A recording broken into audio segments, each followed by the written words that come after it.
My name is Riccardo Zacconi. I'm the CEO and co-founder of King.com. Can you talk a little about how King.com came about?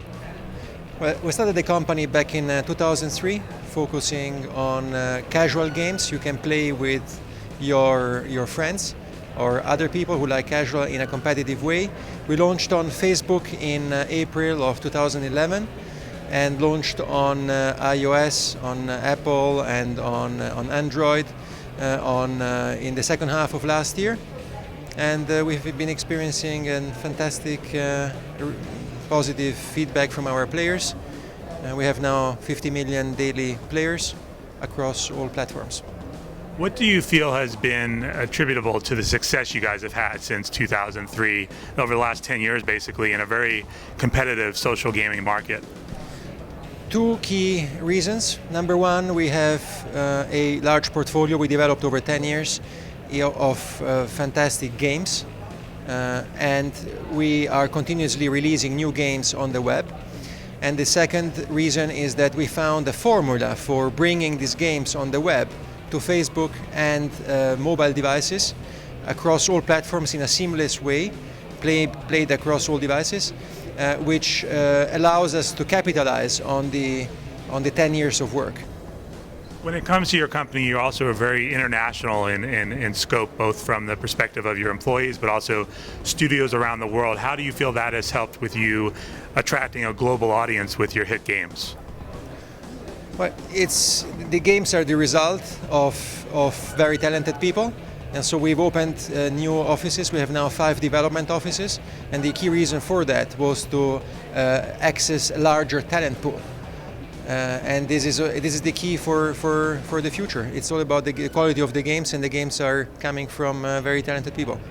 The other key to the future, or at least a trend that we're seeing, is cross-platform gaming, something you guys have embraced. Can you talk a little about cross-platform and how you are adapting that with games moving forward?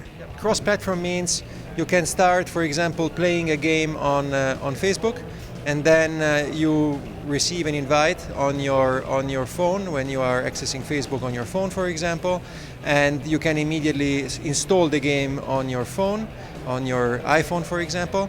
And when you install the game, you can start continuing playing the game from the level where you left on your computer. So if I played the first 50 levels on my computer, I installed the game on my Android phone or on my iPhone, I can immediately continue from level 51. I can see all my friends, and all the achievements I have achieved on my computer are immediately with me on my phone. If I continue on the phone, I can then continue on the tablet, or I can continue on the PC. It's entirely seamless. And we see that this was very advantageous because it delivers a better user experience, and a better user experience converts into, for example, higher retention. We see that players are playing much more than before, not only on mobiles, but also on their PC. When it comes to cross-platform, do you see a future when it comes to smart TVs and the apps that we're starting to see appear on those televisions? I think we want to have our games played everywhere, and so this is another extension of gameplay, which is part of the future. You guys have 2 new games you're launching here or announcing here at GDC. How do you go about picking and choosing what you guys are going to go ahead and bring cross-platform to a larger audience? Yeah, it's actually very clear because we have an audience on the web of 10 million people who play our games on the web in 12 different languages, and it's a one-level only game when we launch it on the web, and it's fun because we match the players accordingly based on their skill. And if you think of our user base as a pyramid, at the top of the pyramid we have players who are heavy casual players, so they play many hours every day. They know the world of games better than all of us together because they play so much. And what we found in April 2011 is that if these players love the game, the chances or the likelihood that the base of the pyramid, i.e. the less heavy players, will love the game is very high. And so when we launched the game on the web, we see basically immediately that there is a spike if the game is good, and they play a lot of these games, and then we monitor this over many days. And if they continue playing the game over many days, then this game qualifies to become a mobile and Facebook cross-platform game, where there is not only one level, but there are 300 plus levels, like on Candy Crush Saga or like on Bubble Witch Saga. And when it comes to GDC, you guys are also talking about a new branding around yourking.com. Can you talk a little about that? Yeah. We rebranded the company by chopping off the .com. The company is now called King, and I think, and together with the rebrand, we also have defined what King wants to stand for, and we stand for bite-sized brilliance. And what does it mean? I think this summarizes very well our strategy. Our strategy is, if you think from 20,000 feet, what is happening at this moment in time, there's a major shift in how the user not only plays games, but actually consumes digital content.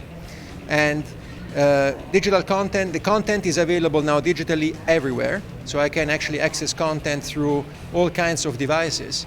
And it's a $70 billion industry, the mobile content industry, by 2016. This year it's actually 12 billion, so a very high growth and already a very large market. So the key question is, what content is going to be consumed when, and where, and why? And so there are two key variables which define what content will be consumed. One is how much time you have, and the second is what kind of device you have with you, i.e. what is the screen size. Let me give you an example. If I'm in the tube and I have only one hand, and I have a commute of maybe 5 or 10 minutes, and I have an iPhone with me, then I'm probably not going to start consuming or watching a movie.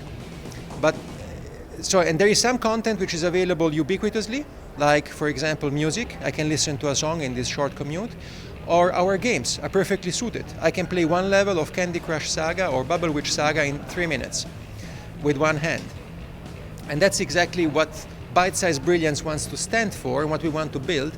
We want, when the user has, or when the player has 3 minutes or 5 minutes available, we want him to think first of all as a best possible use and most intense experience for this bite-sized moment of time of our games.